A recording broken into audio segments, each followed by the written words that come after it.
Bonjour à tous et bienvenue pour cette nouvelle vidéo. Aujourd'hui c'est un jour un peu spécial parce que demain je prends un avion et je m'envole pour Quito, la capitale de l'Équateur, pour un voyage d'une durée indéterminée en Amérique du Sud. Je compte donc faire plusieurs vidéos pendant ce voyage et pour commencer je me suis dit que ça pouvait être pas mal de faire une vidéo What's in my bag et de vous montrer ce que je vais mettre dans mon sac à dos pour un voyage comme ça sans date de retour. Ce qu'il faut savoir avant que je vous montre mes affaires, c'est que déjà moi je suis quelqu'un qui aime bien partir léger, donc je prends peu d'affaires généralement avec moi. Après ça dépend toujours du climat des pays dans lesquels je me rends, et que là par exemple en Amérique du Sud, il y a trois climats bien distincts. Un climat plutôt désertique le long des côtes, les montagnes au centre du pays où il peut faire même froid, et puis de l'autre côté la forêt amazonienne où c'est un climat tropical très humide. Donc voilà, je prends des affaires pour me préparer un peu à ces trois types de climats, et j'essaie d'avoir une bonne composition de choses que je vais pouvoir utiliser aussi dans ces trois différents types de climats. Ok, maintenant que ça c'est dit, je vais pouvoir vous montrer déjà le plus important, mon sac. Donc ça c'est mon sac qui sera donc ma maison pour en tout cas les mois qui viennent. Moi donc je pars avec un sac de 40 litres. Comme j'ai dit, j'aime bien être léger. Moi, je le trouve très pratique. C'est vrai qu'au début je voyageais avec un sac qui faisait 60 litres plus encore une poche de 10 litres en dessous. Je pouvais mettre beaucoup d'affaires à l'intérieur mais c'est devenu trop lourd. C'est aussi un sac qui rentre pile poil en tant que bagage en cabine dans les avions. Donc ça veut dire que j'ai pas besoin de mettre de sac en soute. Et c'est quand même assez agréable quand on arrive dans un pays. J'ai pas besoin d'attendre pour aller chercher mes affaires. Et puis je peux directement sortir de l'aéroport et aller trouver mon hôtel. Donc voilà pour le premier sac. Je prends quand même un deuxième sac aussi de 10 litres. Ça ce sera plus le sac que je vais utiliser dans ma vie de tous les jours en fait. Le gros sac ce sera surtout pour me déplacer de ville en ville quand je prends des transports, des bus. La journée quand je vais faire une balade, je prends juste les affaires qu'il me faut dans ce petit sac. Maintenant que les sacs c'est fait, qu'est-ce qu'on va mettre dedans? Déjà au niveau des habits. Moi, je prends des habits en général pour avoir de quoi m'habiller pendant une semaine. Et justement, pour ce voyage, je vais devoir prendre des habits autant pour le chaud que pour le froid. Donc, j'ai bien sélectionné mes habits pour qu'ils soient adaptés à tous ces types de climats. Alors bon, forcément caleçon et chaussettes pour une semaine. De Marcel, ça ce sera surtout soit quand je suis à la plage, soit pour mettre en dessous de mes habits lors des randonnées, ça fait toujours une couche en plus. 3 t-shirts classiques, j'évite de prendre du blanc en général parce que étant donné que je vais faire laver mes habits après dans des petites laveries et que je sais pas quels produits ils utilisent, j'ai toujours un peu peur de la décoloration donc j'évite de trop prendre des affaires blanches. 2 t-shirts de sport que j'utiliserai aussi plus pour la marche ou même dans la jungle quand il fait très humide, c'est des t-shirts qui sèchent vite. Donc c'est assez pratique pour les pays où il fait humide. Pour les shorts, ce sera juste 2 shorts de sport parce que ils sont beaucoup plus légers à transporter que des shorts en tissu. Vraiment pour la montagne, je vais prendre 2 suites de sport. Ma petite technique personnelle, c'est d'en prendre 2, dont un qui est vraiment très serré au corps et l'autre qui est un peu plus large, pour pouvoir les mettre les uns par-dessus les autres. Et pour l'instant, dans toutes les randonnées que j'ai fait, j'ai jamais eu besoin de plus pour me tenir chaud avec le sac de couchage pendant la nuit, parce que c'est bien connu, plus on rajoute de couches, plus notre chaleur corporelle reste à l'intérieur. Une veste aussi quand même, qui peut faire coup de vent aussi, même si c'est l'Amérique du Sud, il y a toujours des endroits où il fait froid. 2 pantalons aussi, alors j'en ai pris un qui fait un peu passe-partout, mais qui peut aussi me servir pour aller marcher du coup. Et puis un pantalon qui est plus un pantalon léger d'été que je vais pouvoir mettre au bord de la plage ou même dans la jungle. Et puis finalement un maillot de bain forcément, et puis un linge très fin qui sèche vite. Je vais peut-être même en prendre 2 pour en avoir un pour la plage et un pour la douche. Et puis au niveau des accessoires, comme je vous ai dit, je vais devoir m'adapter à un peu différents types de climats. Donc j'ai différents couvre-chefs déjà, une casquette forcément pour le soleil, un chapeau de pluie surtout pour la marche, un bonnet pour la montagne, parce que je sais qu'il va quand même faire froid à certains moments, une petite paire de gants, un cache-cou, ça peut toujours servir quand il y a du vent et quand il fait froid. Et puis ma petite spécialité personnelle, je prends toujours avec moi un bonnet de bain. Étant donné que je suis un grand fan de sources chaudes, ça m'est déjà arrivé souvent, et notamment en Amérique du Sud, qu'on me demande de prendre un bonnet de bain.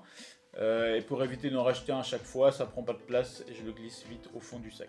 Et on va terminer cette partie vestimentaire par les chaussures. Donc moi je prends 2 paires de chaussures, des claquettes, des tongs pour la plage, et puis mes chaussures de marche qui sont assez passe-partout. Ça m'est déjà arrivé dans telle ou telle situation, quand mes chaussures de marche sont trop encombrantes, d'aller acheter des chaussures de ville pour être plus confortable. Ok, donc on va continuer avec maintenant tout le petit matériel que moi je trouve essentiel à mon confort ou à ma vie durant le voyage.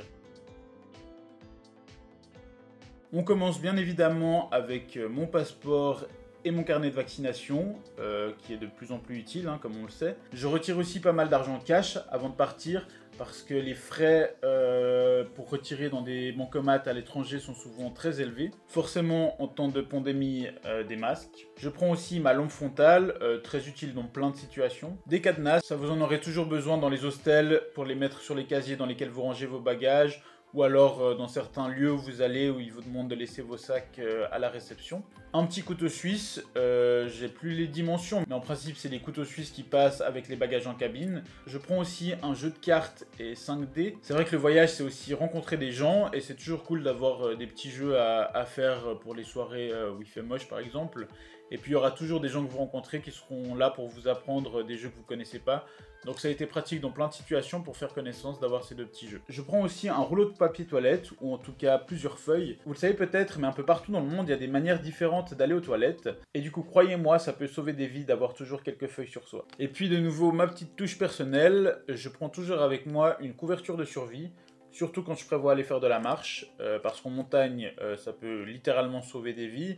Et puis, on sait jamais, c'est toujours quelque chose qui prend pas de place, qui pèse rien du tout et qui peut un jour être utile. Ok, passons maintenant à la trousse de toilette. Bon, je prends pas non plus énormément de choses, mais en tout cas du shampoing, brosse à dents et dentifrice, de la crème contre les irritations ou pour soigner les cloques quand on fait de la marche, un petit flacon de liquide biodégradable qui fait un peu tout, shampoing, savon, lessive pour les habits ou savon pour la vaisselle. Quand on est en nature, ça peut toujours être pratique et surtout pour respecter l'environnement. Un petit pot de baume du tigre. Pour les inflammations ou les blessures musculaires, il n'y a rien de mieux. Au niveau des médicaments, j'ai pas grand chose, mais je prends quelques dafalgan quand même. Et puis surtout de l'imodium, au cas où j'attrape la tourista. Alors ça m'arrive pas souvent, mais avant un trajet de bus de 15 heures par exemple, quand on sent qu'on n'arrive plus à se retenir, ça peut être très très bien d'avoir ça dans son sac. Des sparadraps surtout pour les mettre sur les cloques quand on fait de la marche. Et puis finalement un coupe-ongle, parce que ça continue à pousser même quand on est en voyage. Passons maintenant à tout ce qui est informatique que je prends avec moi.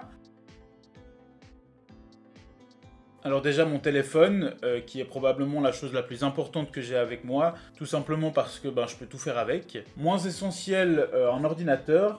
C'est vrai que pendant longtemps je partais sans ordinateur parce qu'on trouve toujours des internet cafés quand on a vraiment besoin d'en avoir un. Mais c'est vrai que maintenant que je fais un peu de montage vidéo et puis même pour tout ce qui est administratif, c'est quand même très pratique d'avoir un ordinateur avec ses dossiers dessus. Mais là où je garde tous mes dossiers et tout ce que j'ai besoin, c'est sur un disque dur, un truc assez solide pour que je puisse le mettre dans le sac. Mais c'est vrai que toutes mes propriétés numériques sont sur ce disque dur et sauvegardées chez moi bien entendu. Une batterie parce que ça peut m'arriver que j'ai pas de quoi charger mon téléphone pendant plusieurs jours par exemple. Et puis finalement des adaptateurs, parce que forcément tous ces appareils il faut les charger. Il faut bien se renseigner sur internet dans le pays où vous allez, quel adaptateur vous avez besoin. C'est possible d'acheter un adaptateur universel. Moi je trouve ça un poil trop gros. Donc au fil de mes voyages j'en ai acheté plusieurs pour différents types d'appareils, mais qui fonctionnent quand même dans beaucoup de pays, que ce soit en Amérique du Sud ou en Asie par exemple. Il me reste encore à vous montrer les 2-3 petites choses pratiques que je mets dans mon sac mais qui sont pas du tout essentielles.